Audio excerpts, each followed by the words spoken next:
a primeira edição do programa Mãe Antenada. Os principais assuntos do mundo feminino você confere aqui e hoje vamos falar sobre inflamações íntimas. Cerca de 80% das mulheres brasileiras sofrem com candidíase de repetição.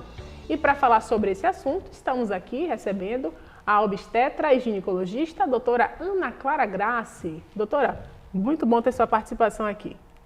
Oi, Deise. Muito bom também estar participando e falando sobre algo tão recorrente e comum e mais ainda pertinente, que é o cuidado da saúde íntima da mulher.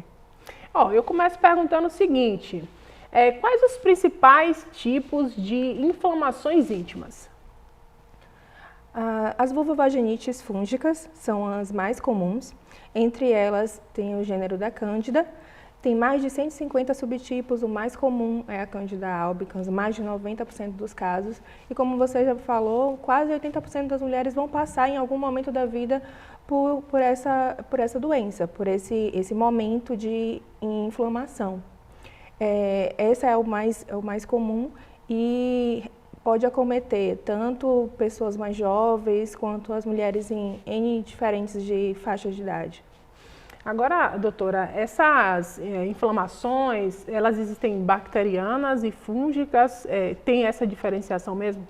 Sim, as vulvovaginites podem acontecer tanto por bactérias quanto por fungos, mas a candidíase, como você citou anteriormente, ela é fúngica e ela é um subtipo que é mais comensal, ou seja, ele existe tanto na flora intestinal quanto na mucosa vaginal, mas por algum tipo de desregulação nesse organismo pode acontecer de proliferar, né, e levar a uma doença. Agora, por que acontece esse tipo de problema? Essas mulheres reclamam aí da candidíase repetitiva, por repetição. Por que acontece e de forma recorrente? A candidíase é uma doença multifatorial, Sim, que pode acontecer tanto por fatores imunológicos, quanto por fatores ambientais de temperatura, quanto por questões relacionadas a uma dieta mais inadequada. Então, são vários fatores e exatamente por isso faz com que ela seja mais difícil de ser tratada. Uma das coisas que favorece a recorrência também é o uso indiscriminado dessas medicações. Esses antifúngicos, essa automedicação tem levado cada vez mais a ter uma resistência desses fungos e uma recorrência maior. A gente está no verão, né? Falar do uso dos biquínis. O uso de biquíni molhado, de roupa molhada durante muito tempo, isso também pode provocar o aparecimento da candidíase? Com certeza. O fungo ele gosta de ambientes quentes e úmidos. A mucosa vaginal por si só já tem um ambiente bem propício para isso, mas nesse momento o verão, trazendo esse calor e a umidade, traz o aparecimento dessas inflamações de maneira mais comum e mais recorrente. Agora, doutora, falando da questão da alimentação, a senhora falou que uma determinada dieta, quais são os alimentos que eles podem aí fazer com que essas candidíases elas piorem, essas inflamações piorem? A disbiose, que é uma alteração na regulação da mucosa intestinal, também é um fator que está associado a uma maior chance de ter candidíase. Além disso, a questão da utilização de alimentos como carboidratos e açúcares que aumentam a chance desse pH mais ácido, favorecem esse aumento e essa proliferação. Portanto, existem como medidas de prevenção e de tratamento, uma melhoria nessa dieta e esse reequilíbrio que pode acontecer tanto com alimentos mais com menos açúcares, enfim, quanto com a utilização de probióticos. Esses probióticos podem acontecer de maneira medicamentosa, mas existem também probióticos dentro da nossa alimentação que podem organizar e melhorar essa microbiota intestinal. Agora a gente falando aqui das inflamações, da candidíase, quais são os sintomas para as mulheres ficarem atentas, ficarem ligadas? Quais são os sintomas? Algumas mulheres têm dúvida. A mucosa vaginal ela é sempre úmida, mas existem alguns sinais que podem levar a ligar uma chavinha em relação ao que é fisiológico e o que é patológico. A candidíase ela pode estar associada a um aumento da vermelhidão local, coceira local, o aspecto da secreção ele passa a ser mais grumoso, uma coloração diferente. Comumente é mais branco, mas se chegar a um nível mais crônico, pode também estar associada a uma secreção mais amarelada. As infecções fúngicas, elas normalmente não têm odor forte e por isso mesmo às vezes são negligenciadas e vão deixando chegar a um nível de mais agravamento. Então, observe o seu corpo, esse autocuidado vai fazer a diferença no diagnóstico e consequentemente no tratamento. Agora, o tratamento, qual é o tratamento correto e quanto tempo dura um tratamento para inflamações íntimas? O tratamento, a primeira linha de tratamento é a medicação mesmo, que são os antifúngicos, os azólicos, mas como eu disse, tem uma grande quantidade de pessoas e a utilização mais indiscriminada está levando a uma resistência.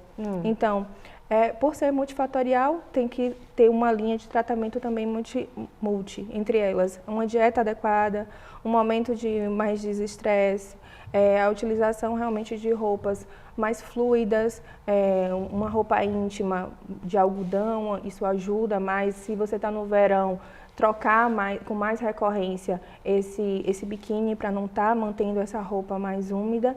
E, além disso, essa prevenção, que é a base principal desse tratamento.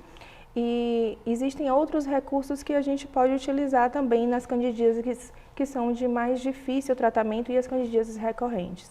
Quanto tempo demora assim, os sinais, os sintomas da candidíase?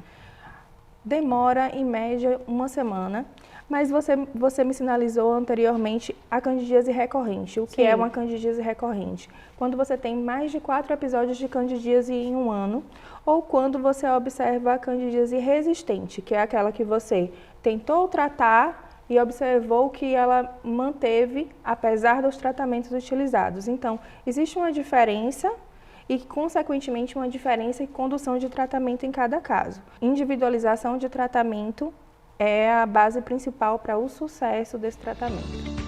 E o Mãe Antenada vai para o intervalo rapidinho, volta daqui a pouco, porque na volta vamos falar sobre infecções íntimas não tratadas. Podem levar a um problema mais sério? Daqui a pouco mais detalhes com a doutora.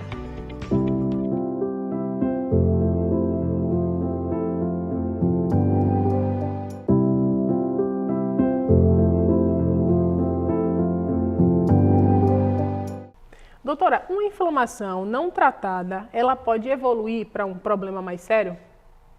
Sim, a dor, o desconforto, a inflamação, ela pode atingir outros órgãos e isso pode causar doenças inflamatórias pélvicas. A vagina ela está em contato com o útero, com o ovário, com as trompas e a DIP, que é a doença inflamatória relacionada a essas infecções mais generalizadas, pode ser atingir a mulher de maneira crônica, inclusive alcançando potenciais de infertilidade. Então, cuidar da saúde íntima desde o início pode te trazer uma melhoria da qualidade de vida e também da sua fertilidade no futuro. Agora, essa inflamação, ela pode causar, por exemplo, até chegar a uma infecção urinária ou uma coisa não tem nada a ver com a outra? Uma coisa não tem a ver com a outra, embora os sintomas sejam parecidos. Sim. Quando você tem órgãos muito próximos, como a bexiga e a vagina, às vezes os sintomas se confundem.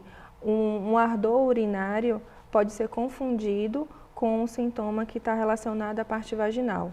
Então, é bom você fazer uma avaliação mais minuciosa para identificar de qual é a origem desse sintoma para direcionar o tratamento adequado.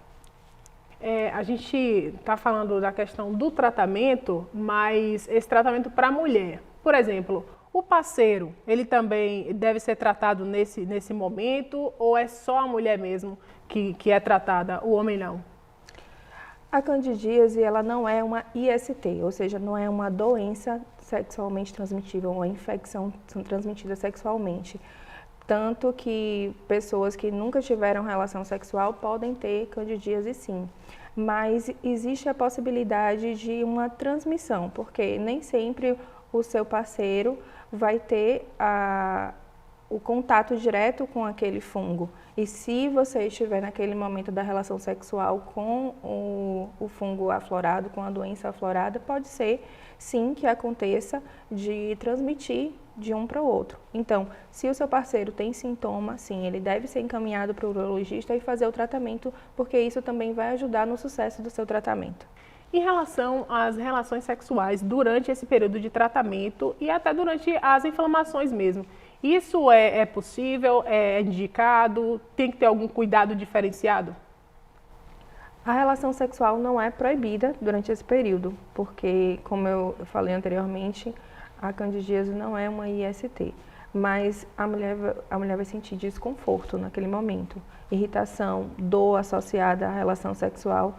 Então, é preferível que se faça o tratamento para depois voltar às relações sexuais. Mas se for um desejo do casal, é recomendado a utilização da camisinha, do códon, ou feminino ou masculino, para que exista um maior conforto para os dois parceiros. Certo, entendi. Agora falando das mulheres grávidas, essas mulheres também podem ser acometidas com a candidíase. Qual é o tratamento indicado para essas mulheres? As gestantes, elas podem sim ser acometidas, inclusive pelo fator imunológico. A gestação faz com que a imunidade fique naturalmente um pouco mais baixa e essas infecções ou inflamações fúngicas, elas possam acontecer de maneira mais rotineira e devem sim ser tratadas assim que identificadas. Essas mulheres também nesse período, os sintomas são os mesmos ou tem algum sintoma diferente das mulheres que não estão gestantes? Os sintomas são os mesmos e as complicações são variáveis, que vão desde dor pélvica até mesmo rompimento de bolsa de maneira prematura, ameaça de trabalho de parto prematuro, e exatamente por isso, assim que identificado, deve ser direcionado para o tratamento. Agora, para a gente encerrar aqui o nosso bate-papo, qual a orientação que a senhora dá para essas mulheres que estão com sintomas já iniciados, para as mulheres gestantes principalmente? Qual a orientação que a senhora passa para essas mulheres? O autocuidado. A principal chave do tratamento da candidíase é um olhar carinhoso para si mesma, tanto em relação à identificação quanto na condução do tratamento.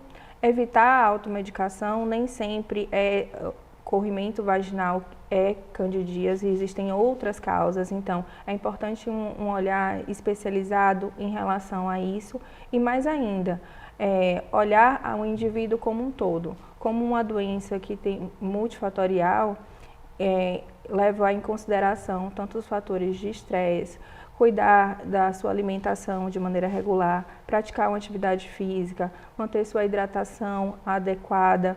Tudo isso vai trazer uma melhoria da qualidade de vida e, consequentemente, uma redução das chances dessas candidíases que são tão desconfortáveis e que podem trazer consequências para a sua rotina de trabalho, para a sua rotina do dia a dia. Então, o autocuidado e esse olhar carinhoso para si é a base da condução do tratamento e da redução da recorrência. Ok, doutora, muito obrigada pela sua presença aqui hoje. A gente está encerrando o nosso Mãe Antenada. Muito obrigada. Obrigada a você. É um prazer cuidar das mulheres e falar com esse público que é tão selecionado, que é o público do Mãe Antenada, não só de mães, mas de mulheres como de maneira geral. E o Mãe Antenada vai ficando por aqui. O papo hoje foi massa, foi bom demais. E no próximo programa vamos falar sobre diástase aqui no Mãe Antenada, porque os principais assuntos do mundo feminino você confere aqui.